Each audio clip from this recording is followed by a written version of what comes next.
a Playlyst original.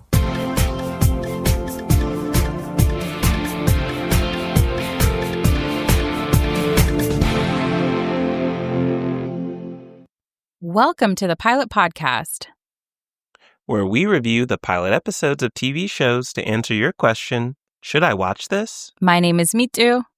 And my name is BJ. And this week, we're watching the listener-requested Hotel Costiera on Prime Video. So stay tuned to find out what Mitu's job would be at a luxury hotel. Ooh, how fun would that be? Well, while you daydream, how about you tell us what happened in this first episode?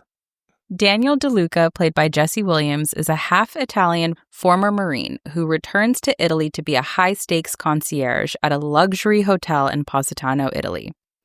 Shortly thereafter, the owner's daughter disappears, and DeLuca is tasked with finding her. So I have to say, Mitu, there's not much more to this show than what you just said. There's not even really much of what I said in the show, because we know that the owner's daughter disappears because of it being the premise of the show and there being some light references to it in this first episode. But really, we're more introduced to the case of the week. Yes, they drop the missing daughter.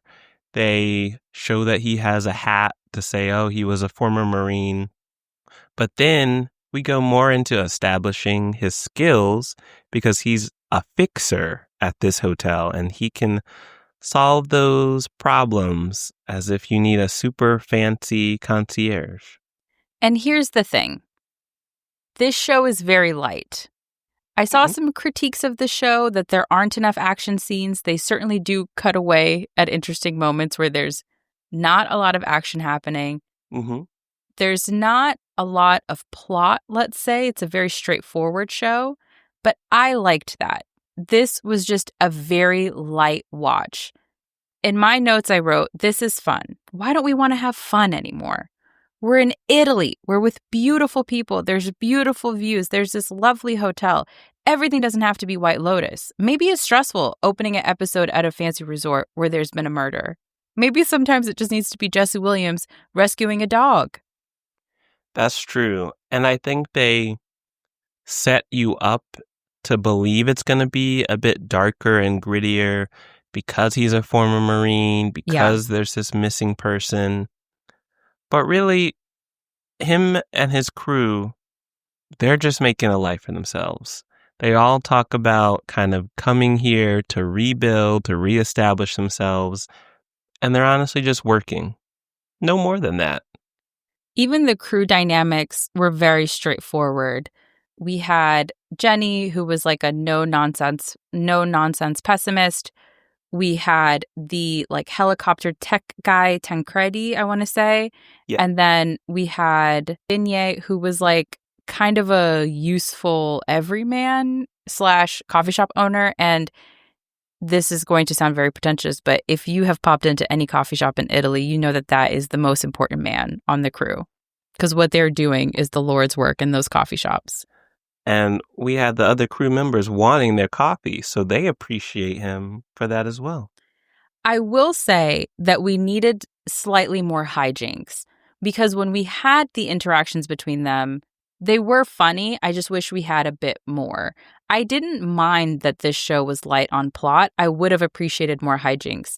I really laughed, for example, when Jenny was trying to convince Giuseppe, this nerdy lab assistant, to sneak her some information that would help with the case of the week. And he was clearly very interested in her.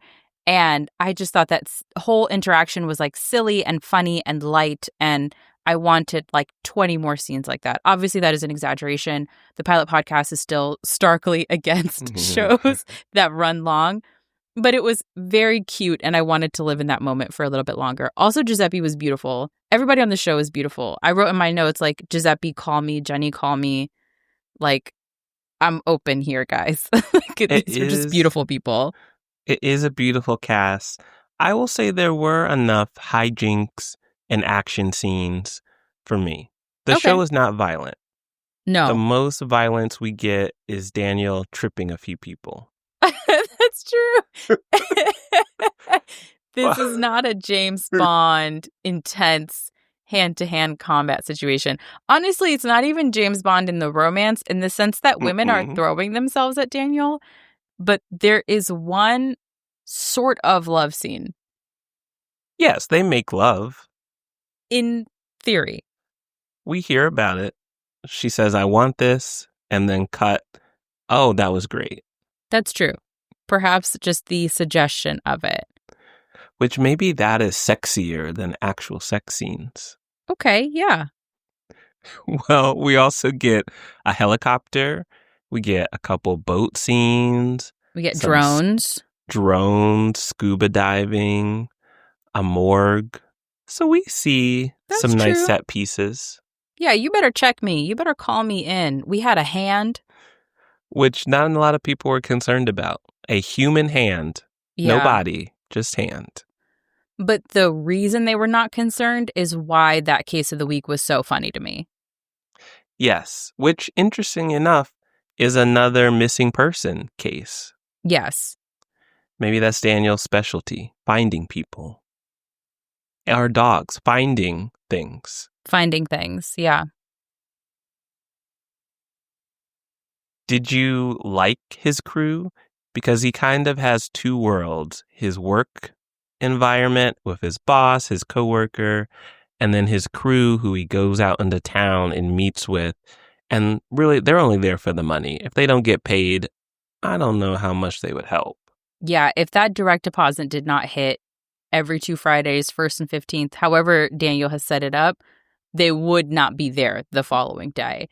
I liked his crew. Like I said, I just wish there were just a little more hijinks with them, though you have checked me on that. A lot of hijinks did happen. I just think more of those like fun, silly interactions with each other. Like it was funny to learn about how the tech one lost all his money. Like that just cracked me up. On the other hand, the hotel crew, I liked the dynamic. I think it's an interesting sibling dynamic and parent dynamic with the owner of the hotel and his daughter managing it. Daniel feels like an annoying brother to her and a sort of son figure to the owner, despite the fact that I think he had some feelings for the missing daughter. Neither here nor there. For that one, it's less of wanting more hijinks and more that I wish we had developed a little bit more care for the missing daughter. I can see that. We have flashbacks. The owner, Augusto, who's the father, keeps saying, you need to keep looking. Yeah, it's been a month since she left. Yeah, it's been 2 weeks since anyone's heard from her, but we're not giving up. And that's about the extent of that side story. And they did the classic thing action movies do where it's like wistful shots of our missing woman. So we know that she was wild and free and carefree and challenged Daniel to let loose and think about himself. And, you know, we had those kinds of shots. It reminds me of that one meme of Emma Roberts, like smiling and kind of swaying on a beach. And someone captioned it with like, this is how they show women in action movies before they kill them as the motivator for like the protagonist. And it really felt like that meme to me, to the point where I thought, are they subverting this? And then I was like, no, this is really what it is. Like, this is really what we're getting of her. I agree. It confused me sometimes because those scenes are very dreamy. Yes. And I was wondering if Daniel was hallucinating. Like, is this a flashback? Is he seeing things? Is she really there? I agree. I thought, uh-oh. But then it's like, no. It's not that complicated. Not at all. And that's what's beautiful about this. Anytime you feel like, uh-oh, is this getting complicated? It's not. And I like that. Do you feel like they gave you enough, though? This was 42 minutes. We met a lot of people, and they've set up what seems like will be a formula of case of the week plus an ongoing mystery with the missing daughter. I think we can get into the ratings for Hotel Costiera on Prime Video with that. For me, this was enough in the sense that it was very light and breezy and an enjoyable watch. If your case of the week, Hive, I think you will enjoy this. If you're Jesse Williams' Hive, I think you will enjoy this. He's very charming and fun in this. I was just telling you this, Beej, before we started recording. I walked into my grocery store today. To my right, I saw pumpkins. To my left, I saw apple cider. Like, I'm very sorry to the summer community, but it's almost October. It's time to get cozy. And this show really felt so cozy to me. Like, it was just a fun, bright escape that I would love to enjoy watching as the weather outside just gets gloomier and gloomier, and I can just curl up with the blanket with it. I can see that. It is very bright. It's a beautiful setting. Yes. The beautiful blue water, clear skies, a beautiful cast. And I would watch again, probably casually. I like that even though it seems to have a case of the week formula, it's not that deep. It's not that serious. And I feel like you could easily take your time with this show. And like you said, just enjoy it. Just have some fun with it. Exactly. So me too. If you were working at a luxury hotel, what role would you like to have? Okay, there's two different things immediately that come to mind. Okay. The first one is like some kind of concierge, but it's just such hard work. That's what's stopping me from wanting to do that. Part-time, 2 days a week, something like that. I feel like you would get such good gossip. Like, you must hear so much. Like, you would just be the toast of any dinner party because you'd always have new, fresh material to bring. Like, you would not believe the argument I heard the other day between this family warring about a business deal gone wrong, like we saw in this first episode. So that comes to mind. The other side of it that I think feels a bit more realistic, but is also difficult, is like travel influencer, like the people that are paid to go film themselves at hotels. So you're kind of like an employee, at least briefly a contractor through agreement, and you film yourself enjoying the amenities. Now, what stops me there of the hard work of that is I'm very bad at filming things on my phone. I don't like to be pictured or filmed while I'm relaxing. I just want to enjoy it.